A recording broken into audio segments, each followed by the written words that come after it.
नमस्कार। Pyramid meditation channel Hindi में आपका स्वागत है। गुरुवाणी कार्यक्रम के अंतर्गत आचार्य संगत्य, इसके माध्यम से हम आध्यात्मिक सत्य को गहराई से जान सकते हैं। इसी श्रृंखला में आज मेरा सौभाग्य है, मैं डॉक्टर सतीश अग्रवाल आज स्वामी स्वतंत्रानंद आश्रम में ऋषिकेश में उपस्थित हूँ और स्वामी जी हमारे साथ में हैं। मैं आपका धन्यवाद करता हूँ, आपने हमें अपना कीमती समय दिया अपने आपसे संवाद के लिए।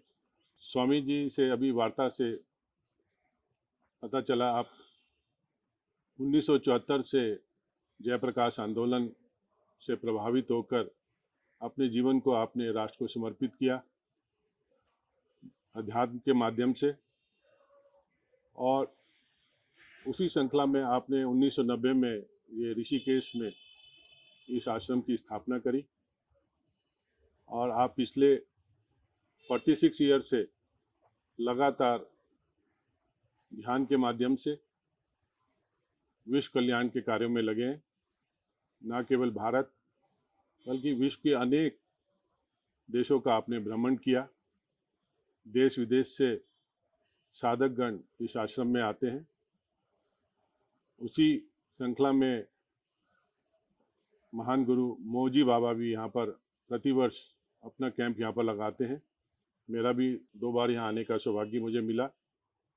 गुरुजी से भी पूर्व में भेंट हुई। महायोग ध्यान कुंभ पिछले 3 वर्ष से लगातार ऋषिकेश में हो रहा है। पिरामिड स्पिरिचुअल सोसाइटी मूवमेंट के माध्यम से ब्रह्म ऋषि सुभाष पत्री जी लगातार हम सबको मोटिवेट करते हैं और उत्तराखंड से विशेष लगाव है। पतित पावनी गंगा मैया के तट पर लगातार ये महायोग ध्यान कुंभ हुआ। गुरुवाणी के माध्यम से हम महान पुरुषों से भेंट कर उनके विचार हम लोग जान रहे हैं और लोगों को क्या संदेशा है उनका, ये भी हम लोग जान रहे हैं। मैं सर्वप्रथम गुरुजी को प्रणाम करते हुए आपसे जानकारी चाहता हूँ कि आप की जो आध्यात्मिक यात्रा, जैसे आपने बताया 1974 से स्टार्ट हुई, तो ऐसे क्या कारण लगे आपको कि आपको लगा कि मुझे घर परिवार छोड़कर इस क्षेत्र में आना ज़्यादा ज़रूरी है बजाय कि मैं अपने परिवार के साथ रहूं?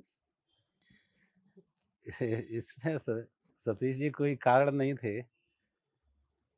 ये मैं तो इतना ही कहेंगे कि मेरी तरफ से कोई कोशिश कम हुई, जिसे हम डिवाइन ग्रेस कहें, ईश्वर कृपा कहें या हमारी डेस्टिनी कहें, वो मुझे ले आई। मेरे बचपन के 2 आदर्श थे, महात्मा गांधी और स्वामी विवेकानंद। विवेकानंद का लिटरेचर पढ़ते थे, महात्मा गांधी का भी आत्मकथा पढ़ी। तो मेरे अंदर 2 ही था कि ये तो मैं अपने राष्ट्र के लिए कुछ करूं, राष्ट्र सेवा में मेरा जीवन लगे।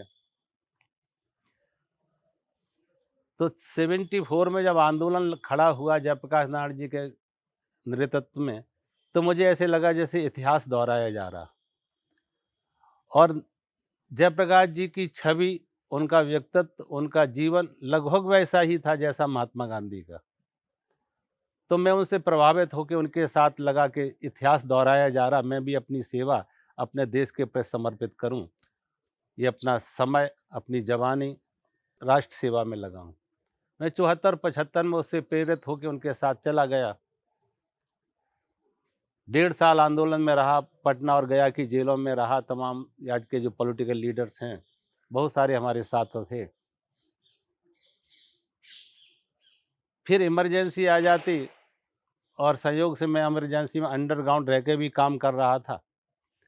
लेकिन एक स्थिति ऐसी आई कि काम हम लगभग ना के बराबर ही कर पा रहे, सिर्फ मात्र छिपा के रख पा रहे। तो मैं संयोग की बात, मैं पवनार विनोबा जी के आश्रम में चला, संत विनोबा भावे। उनके पास कुछ दिन रहा, लगभग 1 माह। वहाँ से मैं जयप्रकाश नारायण से मिलने बॉम्बे जसलोक में आए। उनका ट्रीटमेंट चल रहा था जसलोक हॉस्पिटल में, और बॉम्बे आके मैं जयप्रकाश नारायण से मिला। मेरे अंदर जो दूसरा था, स्वामी विवेकानंद का व्यक्तित्व, उनका जीवन, उनकी राष्ट्र सेवा, और कहना चाहिए मेरे अंदर एक और सामाजिक पीड़ा बहुत थी कि मैं जिस तरीके से अपने समाज में छुआछूत, जात-पात, इसकी प्रबलता और मनुष्य के साथ अमानवीय व्यवहार, उससे मुझे बहुत पीड़ित किया। तो और सबके अंत में बात यही कहते, जो आदमी कहता था मैं तो बहुत धार्मिक हूँ, मैं किसी का छुआ नहीं खाते। तो धर्म, जात-पात को, छुआछूत को और इस नफ़रत को धर्म के साथ जोड़ दिया, धर्म ग्रंथों के साथ जोड़ दिया। तो मेरी यात्रा कैसे शुरू हुई, मैं फिर बॉम्बे में जयप्रकाश नारायण से मिलने आया, और जयप्रकाश जी ने कुछ दिन बॉम्बे में रहने की बात कही। संयोग की ये बात थी कि जब मैं पवनार से आ रहा था, विनोबा भावे के सबसे छोटे भाई, ये 3 भाई थे, तीनों साधु थे। शिवाजी भावे ने मुझे कहा कि आप बॉम्बे जा रहे और आप शास्त्र पढ़ने की इच्छा बता रहे, तो आप चिन्मय मिशन में शास्त्र पढ़ सकते हैं। मैं चिन्मय मिशन में गया और स्वामी दयानंद जी से बात भेंट हुई।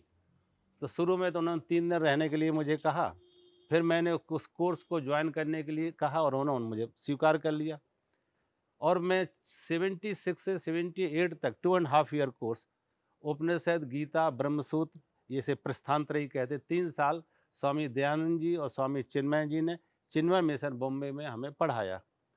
बस वहीं से फिर मेरा लगा, और उस समय भी चुनाव हो गए, राजनीतिक सत्ता दूसरे हाथों में चली गई, आंदोलन लगभग समाप्त हो गया।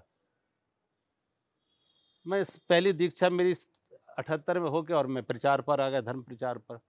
उपनिषद, गीता, इनको हम लोगों के बीच में प्रचार करने लगा, और फिर धीरे धीरे देश भर में घूमते घूमते मेरा 84 में जब पंजाब में ज़्यादा आतंकवाद का वो दौर चला, तो हिंदू और सिखों के बीच में मनमुटाव ना हो, आपसी संघर्ष ना हो, तो मैंने अपनी यात्रा पंजाब में शुरू की, और पंजाब में तब से लेके लगभग अभी तक अधिक समय मेरा पंजाब में ही बीतता है। तो मैंने वहाँ पे शुरू किया था कम्युनल हार्मोनी के लिए, हिंदू सिख भाईचारे के लिए, और फिर मेरा लगभग वहीं से मेरे भागवत कथा, राम कथा। लेकिन चूँकि मेरा पहले से ही, मैंने 78-6 में बॉम्बे में गोयनका जी से विपश्यना सीखा था, तब से मेरा ध्यान की तरफ झुकाव हो गया था, और मैं फिर ध्यान की इस तरह के योग, ध्यान, ये सब सिखाता रहा। रविशंकर जी का मेरे पास 10 साल यहाँ आना हुआ, 2003 से 13 तक यहाँ आते रहे। तो मैं लगभग 2000 से ही रविशंकर जी का एडवांस कोर्स टीचर रहा, जिसमें आसन, प्राणायाम, मेडिटेशन में देश विदेश में हर जगह सिखाता रहा। और मैं सिखाता ही नहीं रहा, मुझे लगा कि जिस रास्ते पर मैं चल रहा, ये रास्ता बहुत ही सुखद है, सुगम है, और अंत में सबके कल्याण का एकमात्र साधन यही बनेगा। तो स्वयं की भी रुचि जगी और दूसरों को भी रुचि जगाएं, इसमें हमने अपना जीवन समर्पित किया, और आज भी उसी दिशा में मैं चल रहे हैं ऐसे। बहुत अच्छा स्वामी जी, आपने बीच में धर्म की भी नाम लिया, और धर्म के साथ जाति भी जुड़ जाती है। तो मेरा कई बार मन में ये विचार आता है कि कई बार लोग जो है धर्म और अध्यात्म में बड़े कंफ्यूज होते हैं। धर्म और अध्यात्म को हम किस तरीके से अलग अलग डिफाइन कर सकते हैं? देखो, एक्चुअली जैसे कहा जाए, कई लोगों ने और ढंग को व्यक्त भी किया, जैसे हम एक केला खाते हैं, तो केला में बाहर का छिलका भी है, अंदर का केला भी है। जी तो छिलका उस अंदर के केले की सुरक्षा में होता है, जी लेकिन जब खाते हैं तो छिलका नहीं खाते हैं, केला केला खाते हैं। ऐसे ही धर्म तमाम तरह के डूज एंड डोंट्स थे, कि ये करना, ये नहीं करना, ये करना, जिससे व्यक्ति की आध्यात्मिक प्रगति हो। और अगर एक बार उसकी आध्यात्मिक प्रगति में उसको आगे चल पड़ा, तो ये डूज डोंट्स का बहुत महत्व नहीं होता है। तो अध्यात्म तो सबका एक ही होगा, मनुष्य मात्र का। हर व्यक्ति किसी भी जाति में, किसी घर, परिवार, देश, कहीं भी पैदा हो, अंतर्मुखी जो साधना है और अपने चेतना का स्वाद, अनुभव और अपनी चेतना में ठहरना, वो अध्यात्म में आएगा। लेकिन समय और स्थान के लिए कहीं लोगों के खान पान अलग होते हैं, अलग लोगों की जो है रीति रिवाज होती हैं, परंपराएं होती हैं, वेशभूषा होती हैं, तमाम तरह के जो एक देश काल के अनुसार बाह्य रूपांतरण होते हैं, वो सब धर्म की कोटि में आ जाते हैं। लेकिन वो धर्म किसी व्यक्ति की विकास में बाधा ना हो। जी। मेरा मेरा धर्म आपके विकास में बाधा ना हो, आपका धर्म मेरे विकास में बाधा ना हो। एक दूसरे के सहयोगी हों और उस सहयोगी भूमिका में रहें। लेकिन दुर्भाग्य से आज धर्म के नाम से युद्ध हो रहे हैं, संघर्ष हो रहे हैं। जी। धर्म के नाम से एक दूसरे के मारकाट, यहाँ कोई धर्म नहीं है, ये व्यक्ति का अहंकार लड़ रहा है और धर्म को झूठा खोटा बनाया है। धर्म को माध्यम का है, धर्म नहीं है, अधर्म है, लेकिन काम अधर्म के हैं, मुखौटा धर्म के लिए है।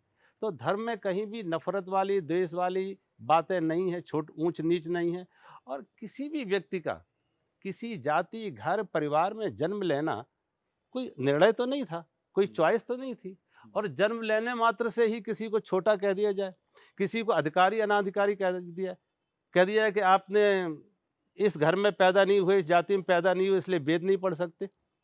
ये तो अन्याय है बिल्कुल, जी। सरासर अन्याय है, अपराध है, पाप है। उसके व्यक्ति के जो जीवन की आध्यात्मिक पिपासा थी वो आपने कुंठित कर दी और वेद पढ़ने से रोकोगे तो किसी दूसरी तरफ वो जाएगा, तो वो कुरान पढ़ेगा, बाइबल पढ़ेगा, आप उसे धर्मांतरण के लिए दूसरी दिशा में जाने के लिए विवश कर रहे हैं, ये अन्यायपूर्ण है। तो हर व्यक्ति के अंदर, और आप हमारे देखें, हमारे संतों में देखें, ऋषियों को देखें, अधिक किसी के लिए कोई ये ओपन टू ऑल था, सबके लिए खुला था, किसी के लिए रोक नहीं था। ये चंद लोगों ने स्वार्थ बस उसे जातियों से जोड़ दिया। जबकि हिंदू धर्म के पतन का अगर सबसे बड़ा कोई कारण है तो ये वर्ण व्यवस्था है, जिसने कुछ लोगों के स्वार्थ बस समाज को विघटित किया, तोड़ दिया। और आज भारत में जो मुसलमान है कोई दूसरे देश के नहीं थे, हमारे हिंदू थे और देश का विभाजन हुआ। आज भी इसी तरीके की जो बातें चल रही हैं वो अन्यायपूर्ण है। धर्म, अध्यात्म हर व्यक्ति का अधिकार है। अध्यात्म की ऊंचाइयों पर पहुंचना, जीवन का आध्यात्मिक उत्कर्ष होना और आत्म चेतना में विलीन होना, आज आत्म चेतना का अनुभव करना हर व्यक्ति का जन्मसिद्ध अधिकार है।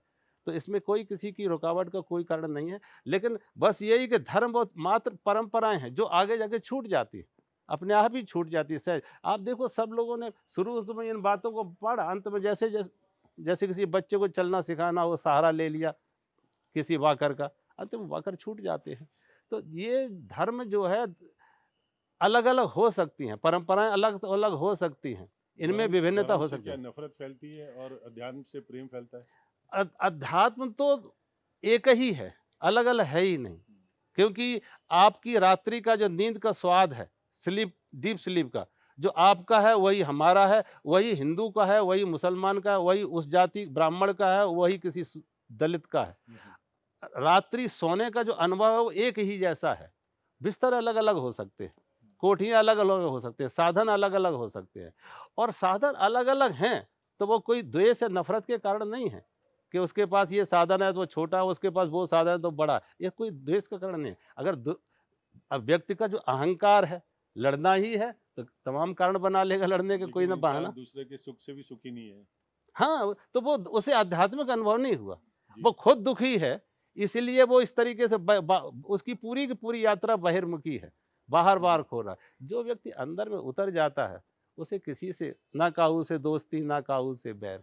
जी। हाँ, वो अपने अंतर में सुख है और अपनी ही आत्म सर्वभूतेषु, अपनी ही तरह वो सबके साथ व्यवहार करेगा, अपना ही प्रेम, अपनी ही करुणा, अपनापन सबके साथ होगा, प्राणी मात्र के प्रति, मनुष्य मात्र नहीं, प्राणी मात्र के प्रति। अब मैं इस आश्रम में रहता, लेकिन मुझे कभी कोई इन पेड़ों को भी काटे, मुझे अच्छा नहीं लगता। मुझे ऐसे लगता, कई लोग मेरे को कहते हैं, स्वामी ये इनकी डालियां बढ़ गई, आप इनकी प्रूनिंग करा दो। तो मुझे ऐसे लगता है जैसे किसी के मैं हाथ पैर काट रहा हूँ। क्यों? वो अपने आप, हमने लगाए भी नहीं, अधिकांश ही अपने आप लोग आ गए चल रहे हैं। उनमें भी जो परमात्मा हमारे अंदर है वो इनमें भी व्याप्त है, इनमें भी वही जीवन है, इन्हें भी सुख दुख का अनुभव होता, हम क्यों इनको क्षति पहुंचाए। तो जो अंतर्मुखी हुआ है वो किसी के प्रति द्वेष नहीं रखेगा, वैर नहीं रखेगा, नफरत नहीं रखेगा, उसके अंदर करुणा, प्रेम ऐसे ही स्वाभाविक है जैसे फूल खिले और फ्रेग्रेंस आ जाता। फूल का खिलना और फ्रेग्रेंस का आना साइमल्टेनियसली एक साथ होता। ऐसे ही जब अंदर से मन शांत होता है, अंतर्मुखी चेतना में हम ठहर जाते हैं, तो उस चेतना का जो बहिर्मुखी प्रभाव है वो करुणा और प्रेम के रूप में होगा। और जब करुणा और प्रेम है तो किसी के साथ बैर नहीं, किसी के साथ द्वेष नहीं, वो अपनी अंतर चेतना में है। फूल खिला है तो अंतर्मुख, और जब तक मन में रुग्णता है, मन में तनाव है, मन बीमार है, वो तो ऐसे ही जैसे फूल सड़ जाए और दुर्गंध आए। तो जब मन में वैर है, तनाव है, तो उसमें ईर्ष्या आएगा, भय आएगा, द्वेष आएगी, हिंसा आएगी, अहंकार आएगा, वो टकराव पैदा करेगा। तो ये बीमार मन के लक्षण हैं। स्वस्थ मन का लक्षण करुणा और प्रेम, बीमार मन के लक्षण हिंसा, द्वेष, वैर, भय, क्रोध, स्पर्धा, बीमार मन के लक्षण।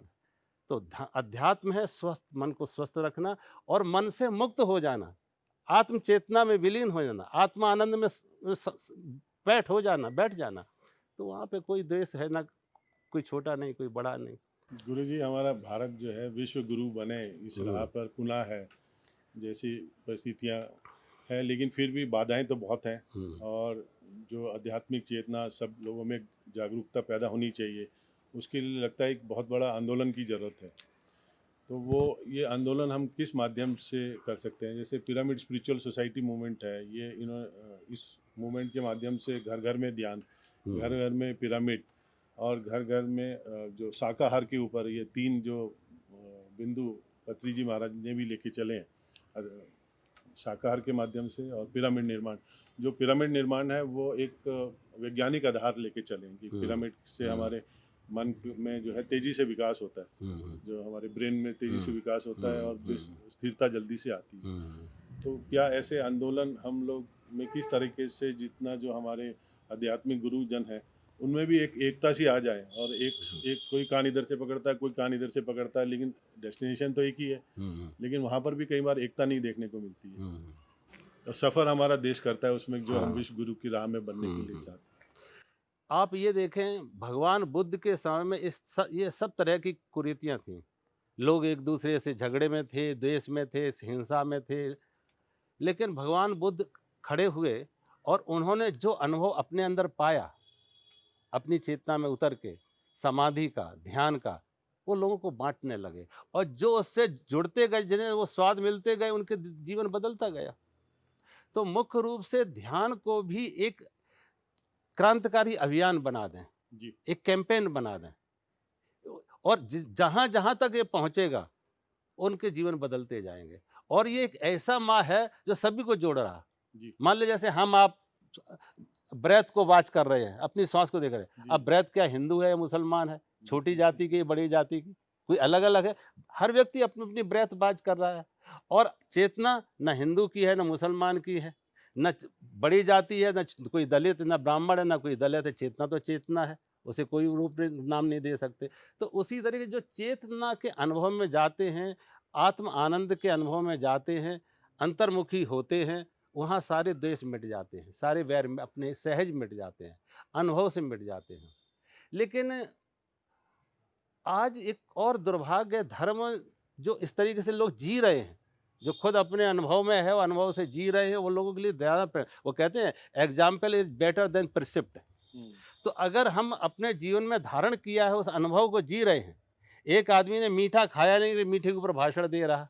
एक आदमी स्विमिंग जानता नहीं, स्विमिंग का सिखा रहा दूसरों को, तो वो बहुत प्रभावी नहीं होते। तो हम जब खुद अपने अनुभव से बोलते हैं तो वो अंदर से आवाज़ आती है, वो ऊपर से दिमाग से नहीं आती है, वो दिल की गहराई से आती है, और वो दूसरों को प्रभावित करती है। तो हमें चाहिए, आज तो आप देख रहे कि विचारों के अंदर खोज तो है लोगों में, लेकिन वो भटके हुए हैं। अब वो नहीं समझ रहे दुख का कारण क्या है। वो दुख का कारण मन के अंदर ही दुख का समाधान खोज रहे हैं। मन से बाहर निकल के भी तो देखो, जिस कमरे में हम बैठे हैं, कमरे में इतनी दुर्गंध है, अंधेरा है, इतना कमरे का बुरा हाल है, जरा कमरे से बाहर आके देखो, फ्रेश एयर जहाँ है। तो जहाँ फ्रेश एयर है, कमरे का दरवाज़ा खोल के बाहर आओ। उसी तरीके से अगर हम थोड़ा ध्यान में जाएं और मन से बाहर आके देखें, तो वहाँ जो आनंद है, जो मस्ती है। एक बार कहते हैं, वो रविया अंदर में ध्यान कर रही थी बैठी, उनका एक और अनुयायी था हसन, वो बाहर बैठा। सुबह का सूरज निकला हुआ, फूल खिल रहे, चिड़ियाँ चहचहा रही, मौसम बहुत शोभनीय, बहुत प्राणमय, जीवनमय। तो रसद ने कहा, रविया बाहर आके देख, मौसम कितना सुहाना है, कितना सुंदर है, कितना परमात्मा का खुला विस्तार दिख रहा है। रविया हंसी जोर से और रविया ने कहा, हसन कब तक बाहर दौड़ते रहेंगे, थोड़ा अंदर आके भी तो देखो कि अंदर की दुनिया कितनी बेहतरीन है, अंदर की दुनिया कितनी सुंदरता से भरी हुई है। तो जो अंतर्मुखी होते हैं वो कभी द्वेष में, बैर में, स्पर्धा में नहीं पड़ते, वो अपनी चेतना में हैं। आज तो तुम धर्म के नाम से देख रहे हैं, कोई लोग दरबार लगा रहे, दुख निवारण दरबार और लाखों लाखों करोड़ों करोड़ों।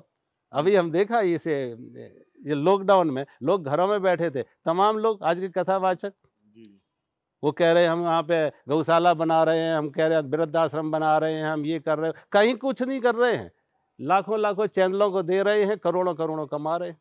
जी। एक छोटी सी उम्र का लड़का, उसने 2.5-3 करोड़ रुपए अभी कमा लिए, अब लेके लोगों को मूर्ख बना के।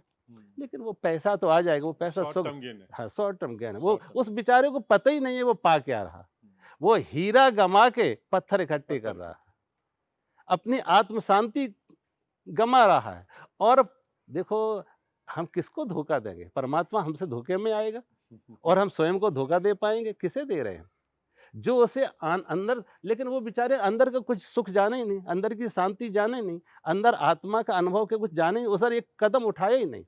तो आज कोशिश यही हो कि मत मतांतर कुछ भी हो, तमाम तरह के विचारधाराएं होंगी, तमाम तरह के मत मतांतर होंगे, लेकिन जो ध्यान का एक पथ ऐसा है, ये व्यक्ति को अंतर से जोड़ेगा और ये सारी दुनिया को जोड़ेगा। एक अगर आज के समय कोई ग्लोबल रिलीजन हो सकता है तो ध्यान का माध्यम, ध्यान से। और ध्यान से आदमी कभी नहीं मिलेगा ध्यान करने वाला आदमी छुरा निकाले किसी को मारने के लिए, कभी नहीं लगेगा कि ध्यान करने वाला व्यक्ति किसी एक मकान में जाके आग लगाए, कहीं पत्थर फेंके, कभी नहीं हो सकता।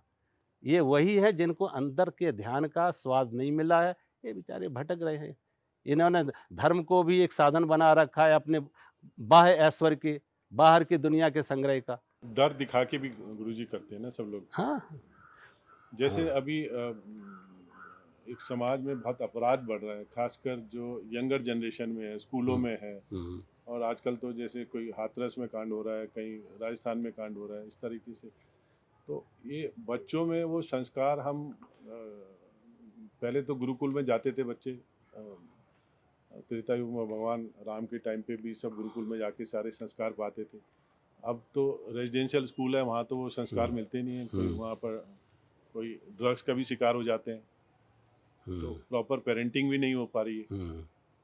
तो और दूसरा एक चीज़ मैंने ये भी देखा है कि जो अध्यात्म से लोग जुड़ते हैं, वो जब आदमी कष्ट में आता है तब उनको लगता है कि कोई अध्यात्म में आने के बाद मेरे साथ चमत्कार होगा, और वो चमत्कार हो भी जाता है। अध्यात्म से जुड़ने के बाद स्वास्थ्य ठीक हो जाता है, तो वो फिर अध्यात्म कंटिन्यू कर लेता है, फिर वो अपने बच्चों को भी सिखाता है।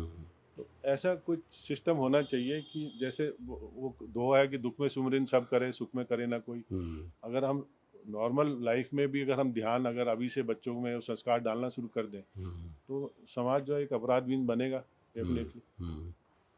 देखो, ये एक क्या कहो, एक दुर्भाग्य कहो कि कुछ ना समझो ने अध्यात्म को और धर्म को नहीं समझा। तो जो आध्यात्मिक मूल्य थे, आध्यात्मिक व्यक्ति की अंतर्मुखी चेतना की यात्रा थी, उसकी कोई ना समझी से समझा ही नहीं, इसलिए उन्होंने सब जगह से हटा दिया। पहले आप देखो, जो गुरुकुल में बच्चे पढ़ते थे, वो सुबह उठ के योगा करते थे, ध्यान करते थे, और जब वो ध्यान करते थे, अंतर से स्वस्थ शांत होते थे, तो वो कहीं तोड़ फोड़ नहीं लगा करते थे, आग नहीं लगाते थे, वो पत्थर नहीं फेंकते थे। अब पत्थर वो फेंक रहे, तोड़ फोड़ वो कर रहे हैं कि जो सामने टीचर है उनमें भी कोई ऐसे आदर्श नहीं, वो भी वैसे ही हैं। तो अंतर्मुखी जो यात्रा ध्यान की होगी, अभी हम कुछ दिन पहले मैंने पंजाब में एक यात्रा निकाली थी ड्रग एडिक्शन को लेके। अब वो ड्रग आखिर क्यों आदमी लेता है? देखो, हर आदमी अच्छी नींद चाहता है, मन की शांति चाहता है। अगर अच्छी नींद किसी को एक लंबे पीरियड तक नहीं आती है, लंबे समय तक नहीं आती है, तो वो कंपोज और ट्रैंक्विलाइजर लेने लगता। कोई आदमी भूखा है, भोजन उसकी ज़रूरत है, अगर उसे स्वस्थ भोजन नहीं मिलता तो अस्वस्थ भोजन ले लेता, अनहेल्दी फूड खाने लगता, भले वो बीमार पड़ जाए, लेकिन पेट की आग को बुझाने के लिए। ऐसे ही शांति हमारी ज़रूरत थी, पीस ऑफ माइंड हमारी ज़रूरत थी। तो हमें ध्यान का तो अनुभव नहीं है, मेडिटेशन का समय नहीं, तो मेडिसिन लेने लगते हैं, ड्रग लेने लगते हैं। अगर उन्हें और ड्रग जो है, मेडिसिन है, वो अनहेल्दी फूड है। उसके साइड इफ़ेक्ट होंगे, उसकी डोज़ बढ़ती जाएगी और एडिक्शन हो जाएगा उसका। ध्यान जो है एक हेल्दी सब्स्टिट्यूट है। अगर नियमित ध्यान करें तो कोई कारण नहीं है।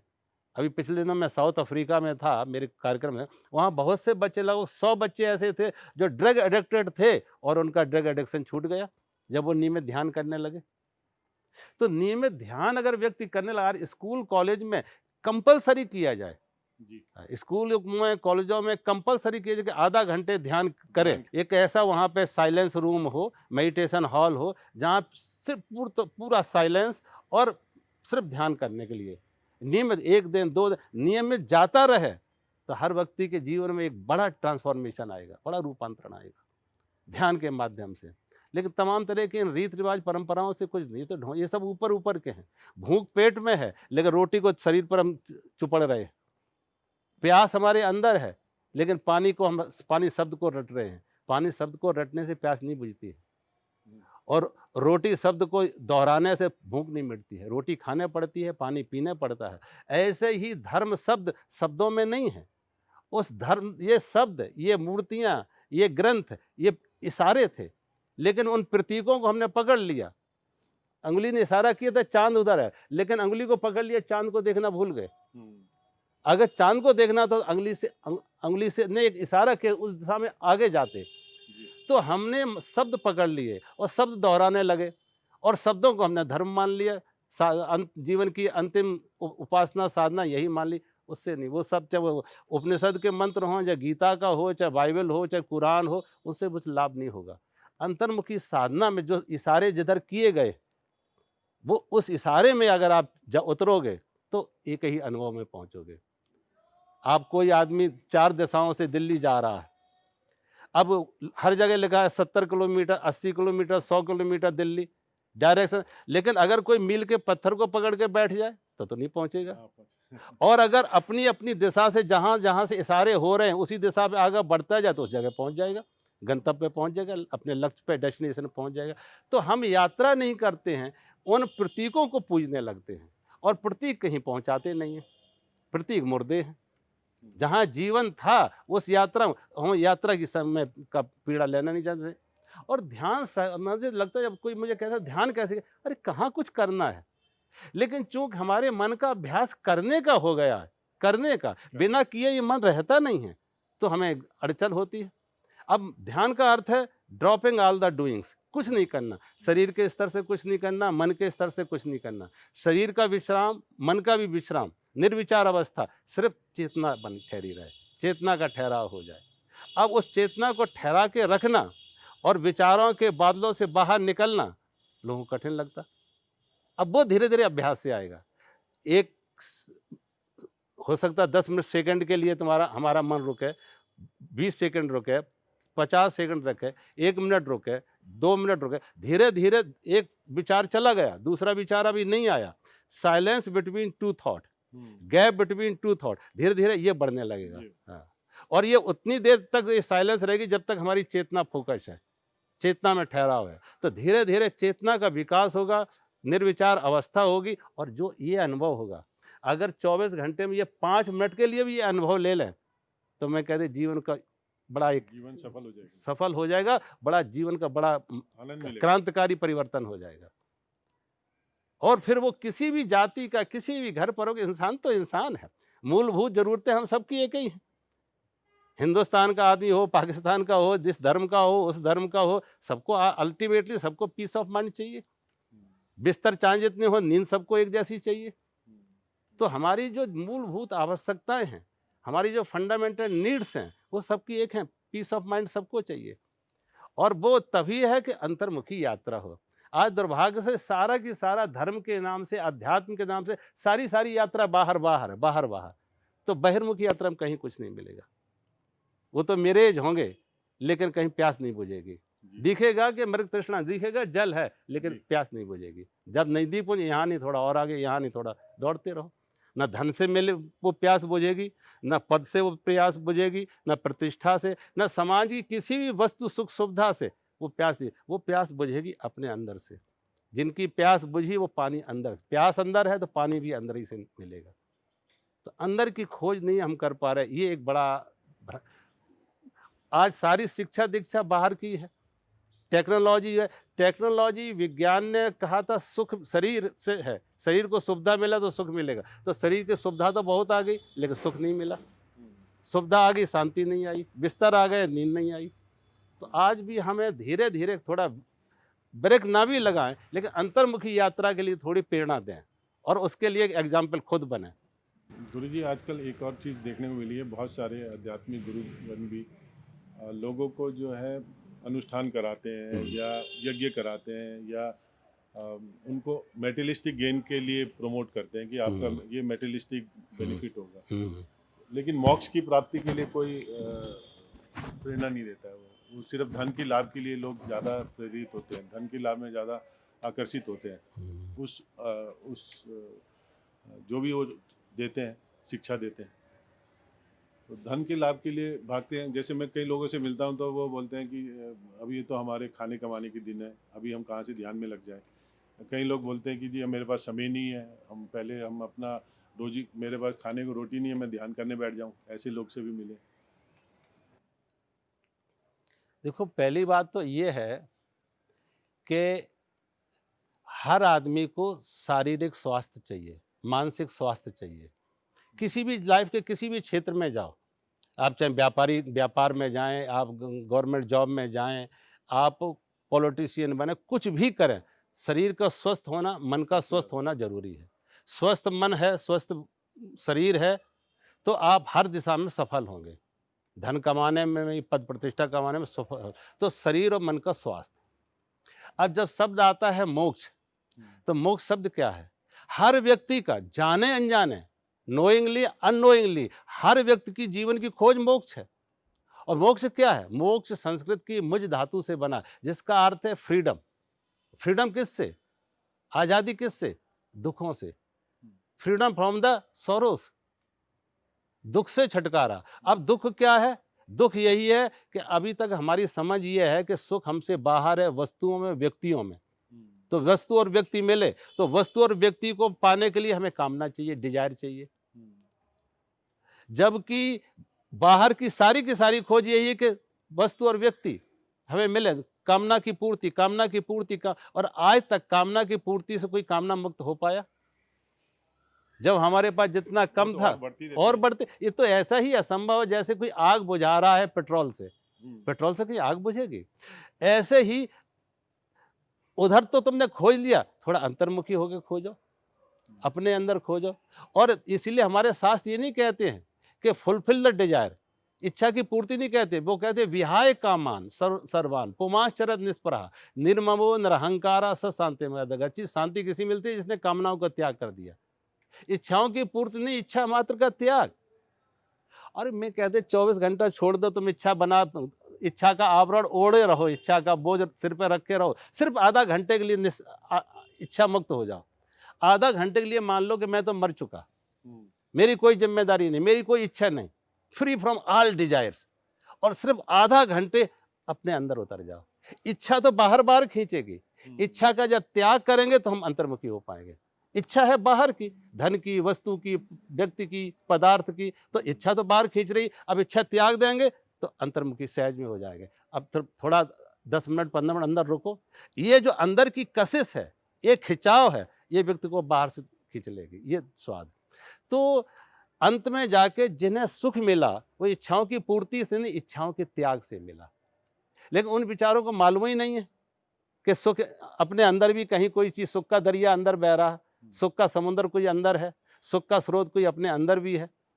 सोचो, अगर सुख बाहर में होता, धन में, पद में, प्रतिष्ठा में, कोठी में, महलों में, तो बुद्ध महल क्यों छोड़ते? जैनियों में 24 तीर्थकर हुए, 24 तीर्थ का राजा थे। वो राज्य छोड़े, महल छोड़े, सिंहासन छोड़े, लेकिन अंतर्मुखी ध्यान में मिला। तो जिन्हें मिला, एक अभी किसी ने मुझे एक मैसेज दिया मेरे मोबाइल पे, वो मैसेज था, Lord Buddha left the palace in search of peace. Lord Buddha left the palace in search of peace. Next line लेगा, we all Buddhas in search of palace at the cost of peace. Yes मैंने भी पढ़ा अभी हाँ recently. हाँ। तो भगवान बुद्ध ने महल छोड़ा शांति के लिए, हम शांति छोड़ रहे हैं। महल मिल जाते शांति चली जाती, बिस्तर मिल जाता नींद चली जाती है, भोजन मिल जाता भूख चली जाती है। तो सोचो हम ये, इसे हम सफल कहेंगे, ये ज्ञान कहेंगे कि हमने हीरे गमा के पत्थर लिया, बिस्तर गमा के, नींद गमा के बिस्तर पाया, शांति गमा के सुविधा पाई। तो जो शांति है वो अपने अंदर से आएगी। डीप स्लीप में आप कभी कुछ नहीं करने वाले। भाई एक राजा की नींद और एक भिखारी की नींद में कोई फर्क है? कोई फर्क नहीं। एक राजा ने किसी मंत्री को फांसी जेल में डाल दिया, कारागार में रखा। दूसरे दिन मंत्री से वो मिलने गया राजा। तो जब मंत्री से राजा मिलने गया तो राजा ने उस मंत्री से पूछा तुम्हारी रात कैसी बीती? मंत्री वो ऐसा था जैसे अध्यात्म का अनुभव था, जो ध्यान की गहराई में उतरा था। लेकिन बहुत से जो ध्यानी लोग हैं वो दूसरों के लिए ना समझ पागल लगते हैं, क्योंकि वो समाज की परंपराओं में फिट नहीं हो पाते।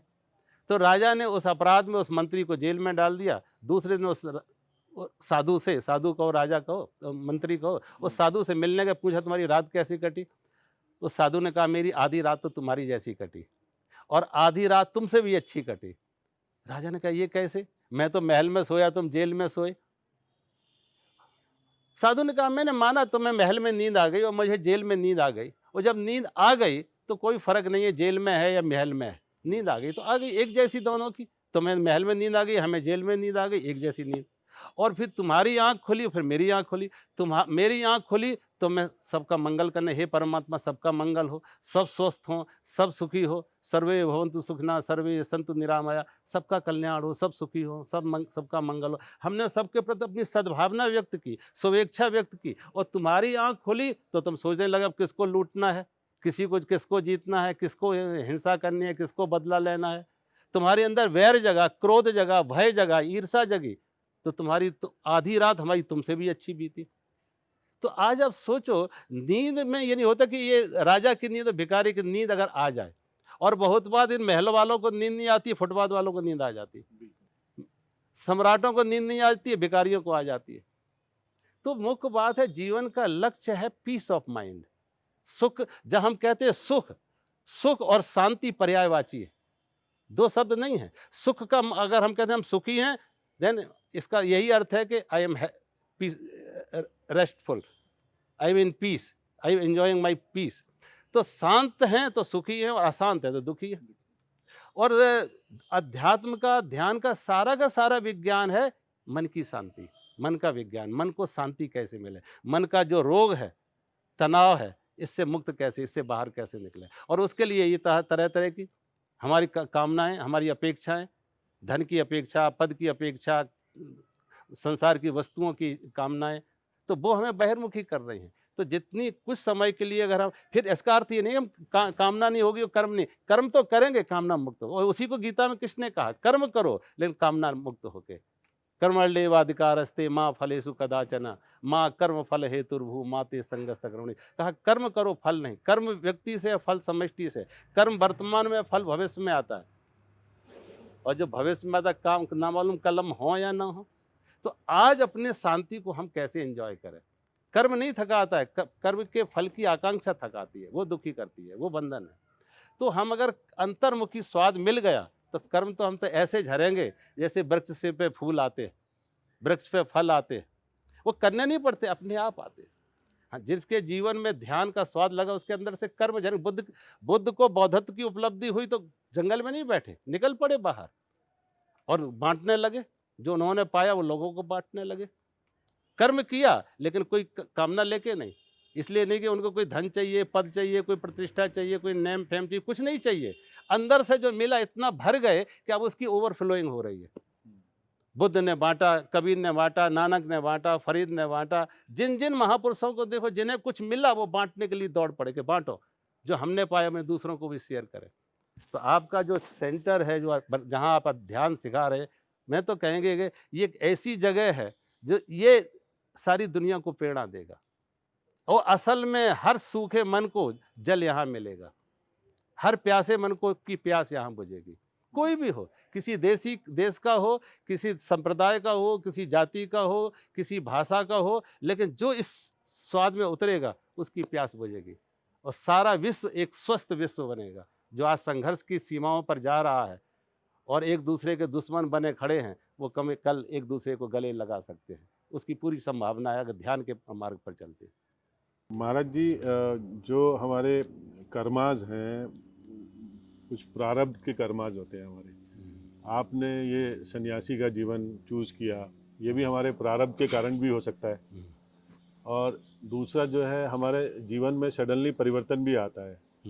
मैं परिवार से जुड़ा हुआ हूँ, लेकिन 20 साल से मुझे लगता है कि मेरी पुरानी आत्मा जो है वो सोल वॉकआउट कर गई है, एक नई सोल ने वॉक इन किया है। तो ये क्या हमारे प्रारब्ध की वजह से होता है, या जो हमारे जो गुरुओं की संगत मिलती है उसकी वजह से सडन हमारी लाइफ में चेंज आता है? ये सडन थॉट चेंज क्यों आता है हमारे माइंड में? मुख्य उसमें प्रारब्ध है।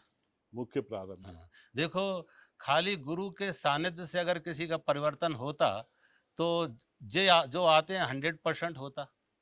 बारिश तो होती है जी। लेकिन जहाँ अंकुर जिसका था वो बीज आ जाता है। कहीं पे घास खाए तो घास का फूल आ जाता है, कहीं और पौधा है बीज था कोई और बीज आ जाते हैं। तो बीज पहले थे, बारिश ने बीज पैदा नहीं किए, बारिश ने तो अनुकूलता थी, जो छिपा था वो बाहर आ जाए। तो हम और आप सभी लोग कुछ पिछले कर्म लेके चल रहे हैं, और वो जो पिछले कर्म लेके चल रहे हैं वही अनुकूलता मिलने पर सामने आ जाते। वर्तमान के कर्म भी तो उसमें संचित हो रहे होंगे। बिल्कुल भाई, प्रारब्ध क्या है? प्रारब्ध का अर्थ है जो पहले किया गया कर्म, चाहे वो इसी जीवन का हो। इसी जीवन का हो, इसी जीवन का नहीं हो सकता, कल का हो, अच्छा, 1 घंटा पहले का हो। अच्छा। जो अभी हमारे सामने आम और नीम के 2 वृक्ष बीज हैं। अगर हमने आम बोया तो यहाँ पे फ्रीडम है, यहाँ चॉइस है कि हम क्या बोएं। अब हमने जो बीज डाल दिया वो कल जब फल आएंगे तो प्रारब्ध बन गया। आम बोया तो आम आ गए, बमूल बोया तो बमूल आ गए। तो जो आज हमारा कर्म है, जहाँ फ्रीडम है, हमारी चॉइस है, इसलिए शास्त्र और संत कहते भाई ये करो ये ना करो। ये आम है और ये नीम है, इसमें कड़वे फल आते हैं, इसमें मीठे फल आते हैं, और हम फिर करते हैं, जो करते हैं वो आते हैं।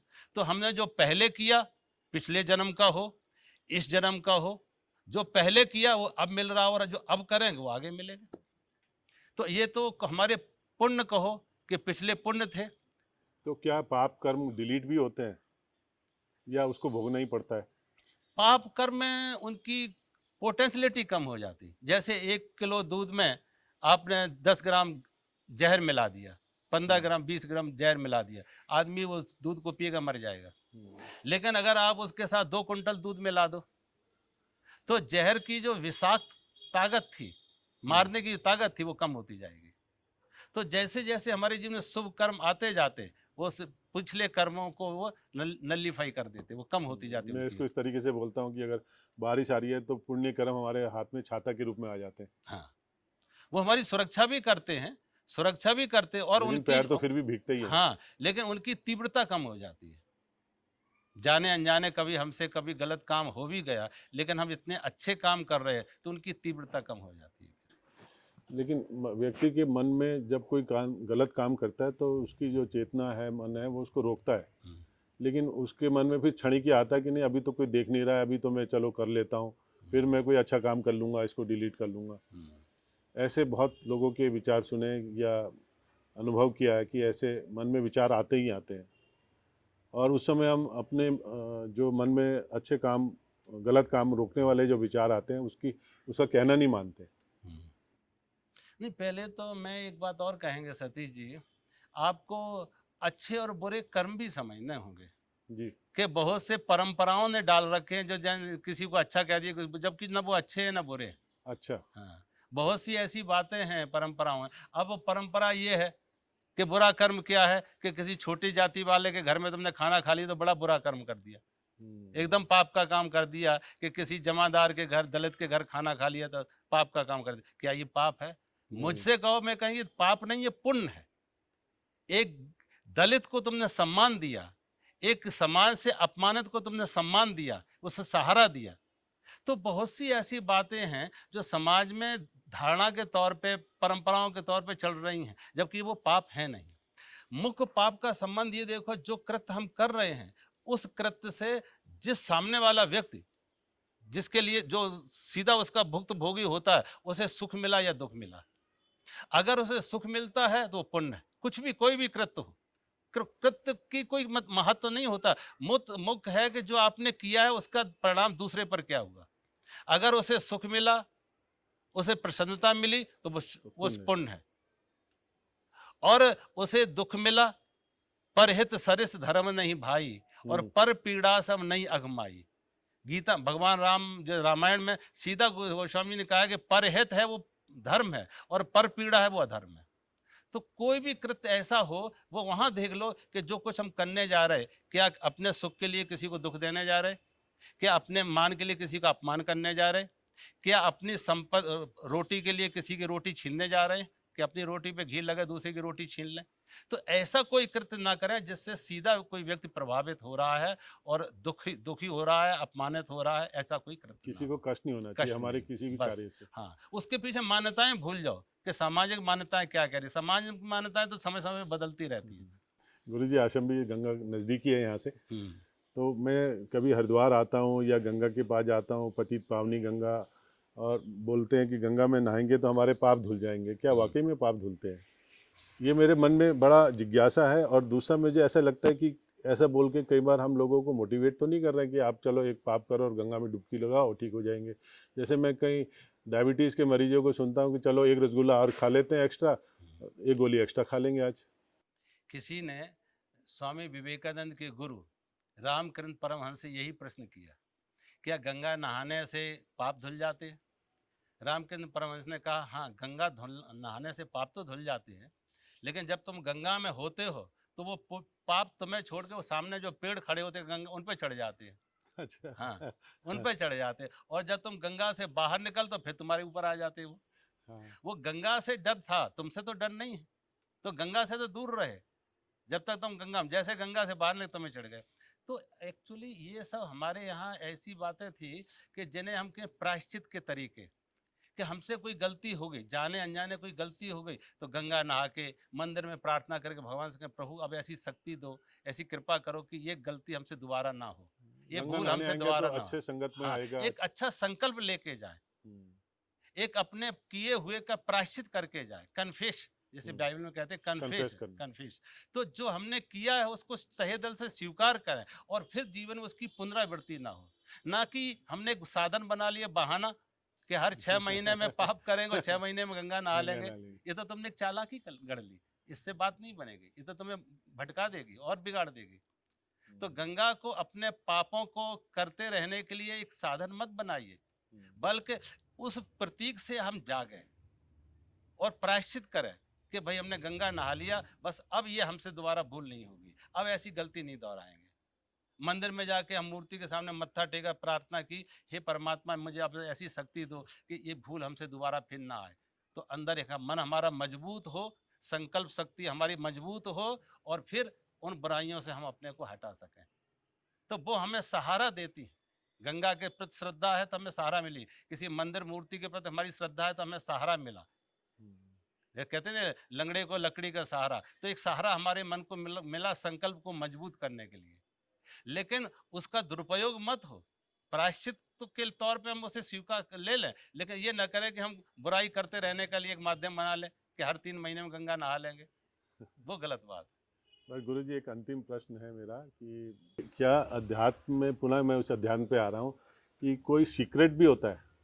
जैसे बहुत सारे कोर्सेज होते हैं और वो उसको रिवील नहीं करना चाहते until unless you pay the fee और you are connected with them.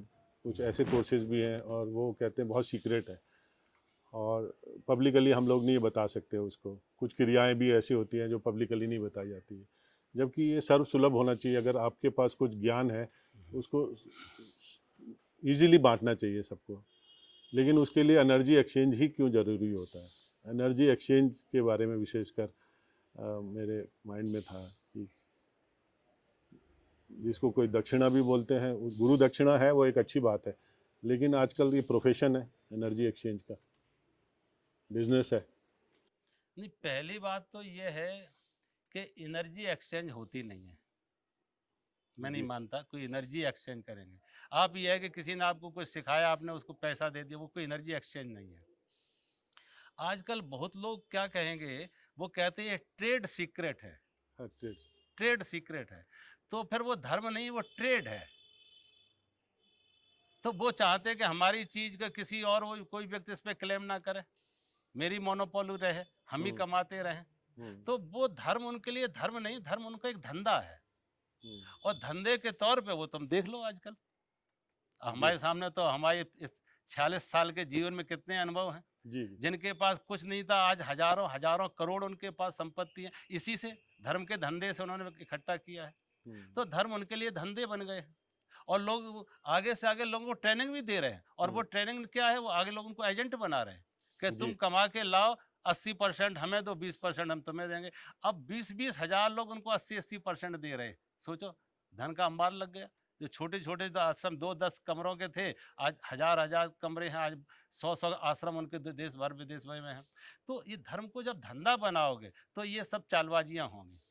ये मार्केटिंग में चाहिए कि भाई तुमने जो कुछ है उसको सीक्रेट रखो, और अच्छी से अच्छी उसकी मार्केटिंग करो, ऐसी मार्केटिंग करो जो कि मिट्टी भी सोने के भाव लोग खरीद सकें। ऐसे ऐसे हमने कोर्स देखे हैं जिस कोर्स में कहीं कुछ नहीं है, फीस ज़्यादा है, और लोग जब देखते फीस ज़्यादा है तो बड़ा कोर्स होगा। और मैंने खुद किया, कुछ नहीं था उसमें, लेकिन मार्केटिंग थी। मार्केटिंग के माध्यम से उन्होंने वो मिट्टी भी सोने की तरह बेच दी। और जिनके पास सोना भी है लेकिन मार्केटिंग नहीं है, उन्हें कोई पूछ नहीं रहा। अच्छे अच्छे ऐसे संत हैं जिनके पास ज्ञान की, साधना की बहुत कुछ खजाना उनके पास है, बहुत अनुभूतियां उनके पास हैं, बहुत तरह के उनको मार्ग दिशा देने की उनके पास क्रियाएं हैं, लेकिन कोई उनके पास पहुंच नहीं रहा, क्योंकि उनके पास मार्केटिंग नहीं है, उनके पास पब्लिसिटी नहीं है, उनके पास कोई वो पीआरओ नहीं है। आजकल लोगों ने ऐसे पीआरओ बना लगे जिसमें लोग कम से कम उनको आईआईटी के लड़के एमटेक रखे हुए हैं। लाखों लाखों का उनका बजट होता है पीआरओ के लिए कि किस तरीके से इसकी अच्छे से अच्छी मार्केटिंग देश विदेश में की जाए। तो जब ये धर्म धंधा बन जाता है, ट्रेड सीक्रेट होंगे, और सीक्रेट इसलिए क्योंकि ट्रेड ट्रेड है, वो धर्म नहीं है, वो धंधा है। और उससे फिर वही हो रहा है। अच्छा, जहाँ तक कुछ लोग ऐसे हैं जो कहें एनर्जी ट्रांसफॉर्म करना, कई लोग ऐसे होते कि सिर पे हाथ रखा कि हमारी एनर्जी तुमको, ऐसा कुछ नहीं हो सकता, ये बकवास है। मैं तो जो इतने अनुभव, एनर्जी चैनल करते हैं कि हमारे ऊपर से एनर्जी आ रही है, हम आपको चैनल कर कुछ सकते नहीं होता। मैं बताऊं, एक बहुत पुराना बड़ा विख्यात नाम रहा स्वामी मुक्तानंद का। हैं। वो का नाम शक्तिपात करते थे, हम्म, पावर ट्रांसफर करते थे। मैं 76 में उनके पास गया था। तो जब वहाँ गया, मैं 2 दिन रुका। तो मैं जब जा रहा था तो मैंने उनको बताया कि मैं चिन्मय मिशन से आया। तो उन्होंने कहा मेरा लेक्चर सुन के जाना। तो मैं उनका लेक्चर सुनने चला गया। लेक्चर सुनने में उसमें आधा घंटे तो दयानंद जी को क्रिटिसाइज करते रहे, क्योंकि दयानंद जी से इंग्लैंड में किसी ने पूछा कि ट्रांसफर ऑफ पावर है, तो उन्होंने कहा आध्यात्मिक शक्ति, आध्यात्मिक संपदा कोई ऐसी नहीं है कि जो बाप बेटे को दे दे, कि बैंक का बैलेंस जैसे ट्रांसफर कर दे, ऐसा नहीं होता। हर व्यक्ति को अपनी साधना खुद करनी पड़ेगी। बुद्ध अपनी संपदा अपने बेटे को नहीं दे सके, राहुल को नहीं दे सके, अपने भाई आनंद को नहीं दे सके। हर व्यक्ति को अपनी यात्रा अपने पैरों खुद करनी पड़ेगी। उठा कोई के तो वहाँ डेस्टिनेशन में नहीं दे पहुंचा नहीं सकते, सकते। कोई आपको नहीं कहा कि हमने जो रात्रि में गहरी नींद का अनुभव लिया मैं आपको ट्रांसफर कर दूं, वो नहीं हो सकता। तो हर व्यक्ति, और उसके बाद वो बोले, हमने सुना उनकी बात। उसके बाद हम जा रहे थे तो वो मुझे अपने कमरे में लेके गए, मुझे यहाँ ऐसे पकड़ के मेरे माथे पर ऐसे ऐसे करते रहे। जब हम बाहर निकले तो सब लोगों ने कहा समझी क्या अनुभव हुआ, गुरुजी ने आपके ऊपर शक्तिपात किया। मैंने कहा मेरे कोई अनुभव नहीं है, न मेरी श्रद्धा थी, न अंधश्रद्धा, न अंधश्रद्धा थी, और न हमारा विरोध था। मैं खुला मन लेके गया था। अगर हमारी जगह कोई ऐसे लोग भी कहते हमें 20 साल से इन्होंने कभी छुआ नहीं, ऐसे व्यक्ति को छुआ होता तो साल अपने को ऑटो सजेशन देकर सेल्फ हिप्नोटाइज कर लेता। अब चूंकि ना मेरे पर श्रद्धा थी ना अश्रद्धा थी, तो मैं खुला मन लेके गया, कहीं कुछ नहीं था, कोई कोई ट्रांसफर ऑफ पावर नहीं हुई। तो इस तरीके से जब कोई कहता है कि हम शक्तिपात करेंगे, अपनी एनर्जी ट्रांसफर करेंगे, ऐसी कुछ होती नहीं है। हमें आपको अपनी अपनी यात्रा खुद करनी पड़ेगी।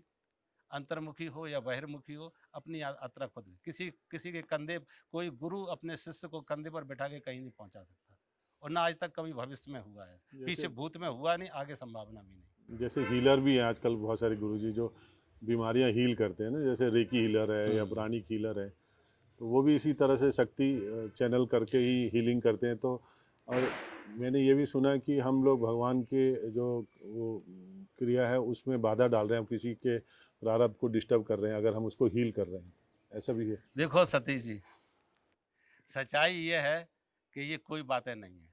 अच्छा। 100 में 90 बीमारियां हमारी झूठी हैं, 100 में 90 बीमारियां झूठी हैं। झूठी बीमारियों के लिए झूठे इलाज काम आ जाते हैं। प्लेसिबो इफेक्ट भी होता हाँ, झूठे बीमारी है, झूठे इलाज काम आ जाते हैं। मैं अपनी एक घटना बताऊं, मैं पंजाब में था, तो एक व्यक्ति बाजार गांव में गया था पैसे की लेन देन के लिए,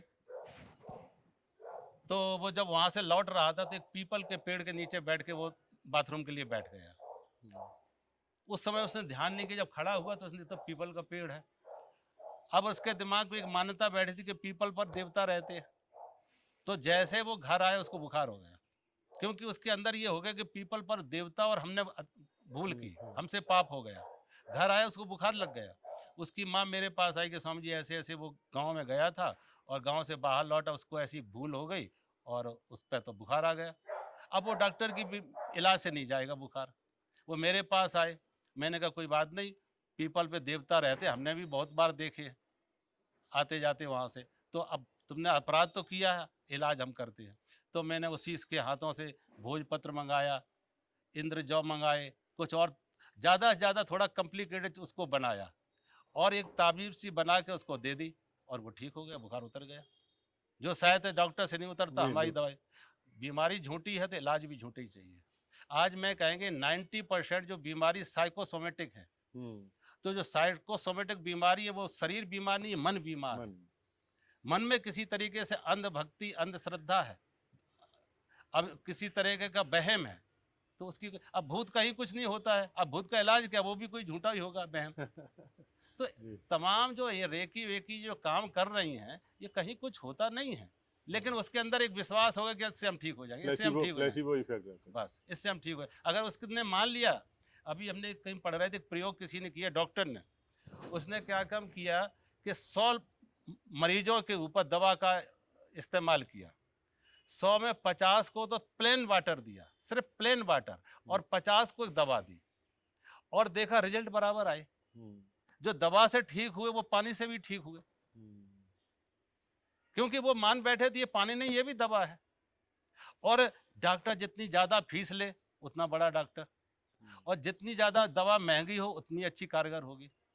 तो वो महंगी डॉक्टर, आप साधारण सी दवा को महंगी करके दे दे, वो काम ज्यादा करेगी। हमें लोग कहते हैं, ये आजकल ये चला रहे हैं ट्रेड धर्म का, वो हमें बताते हैं कि स्वामी जी जब हम ज्यादा फीस देते हैं तो उससे ज्यादा असर होता है। ज्यादा फीस लेते हैं, लोग लगता है ये बड़ी चीज है जी। कि हमने ज्यादा फीस दी है, ये ज्यादा सीक्रेट है, ज्यादा हम पे असर डालेगी, है कुछ नहीं उनमें। तो ये है कि इन चीजों से तुम्हारी श्रद्धा ज्यादा बड़ी हो जाती है। तुमने ज्यादा पे किया है, ज्यादा स्ट्रगल किया है, और ज्यादा किसी पर श्रद्धा है। साधारण सा महात्मा है तो इतनी बात नहीं, बड़ा महात्मा कोई है उसका जरा ताम झाम बड़ा है, प्रोटोकॉल ज्यादा हाँ है। प्रोटोकॉल बड़ा है, ताम झाम बड़ा है, तो कहेंगे अरे ये तो एकदम भगवान उतर के आए हैं। अब उस पर श्रद्धा है, वो मिट्टी भी उठा के देगा, तुम उस मिट्टी से, वो मिट्टी से भी तुम ठीक हो जाओगे, क्योंकि तुम्हारी श्रद्धा बहुत बड़ी है। तो गुरुजी, पिरामिड स्पिरिचुअल सोसाइटी मूवमेंट का ये चौथा महायोग ध्यान कुंभ जो ऋषिकेश में डिजिटली प्रस्तावित है, उसमें आपका एक अंतिम संदेशा मैं चाहता हूँ, एक आम पब्लिक के लिए आपका क्या संदेशा है, जो वो जीवन में जिसको अपनाए तो वो सुखी हो जाए। देखो मेरे, संक्षिप्त रूप में। हाँ मेरे अनुसार तो एकमात्र जीवन में दुख से छुटकारा, दुख शरीर का नहीं है, दुख मन का है, और मन से ही वो गांठें खोलनी पड़ेंगी। हमें अंतर्मुखी जाना पड़ेगा। हजार हजार तरह की बातें कर लो, नींद का कोई विकल्प नहीं है। किसी आदमी को कहो नींद छोड़ दो, कुर्सी देंगे, पद देंगे, कोई प्रतिष्ठा देंगे, सारी दुनिया में तुम्हारा नाम करेंगे, पेपर में फैलाएंगे, तो क्या नींद त्याग सकता है? जैसे नींद का कोई विकल्प नहीं है, डीप स्लीप का कोई विकल्प नहीं है, कोई अल्टरनेट नहीं है, ऐसे ही ध्यान का कोई अल्टरनेट नहीं है। अगर जीवन में सुखी होना है, शांत होना पड़ेगा। अशांतस्य कुतः सुखम, गीता में आता है, अशांति और दुख पर्यायवाची है। जो अशांत है उसे दुखी होना पड़ेगा, और जो शांत है वो सुखी ही है।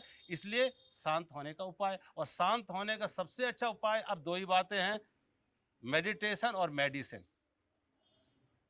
तो अगर मेडिसिन है वो अनहेल्दी सब्स्टिट्यूट है, वो जहर है, वो विष है, वो शरीर को रुग्ण करेगा। और जो ध्यान है वो शरीर को स्वस्थ करेगा, एक स्वस्थ विकल्प है।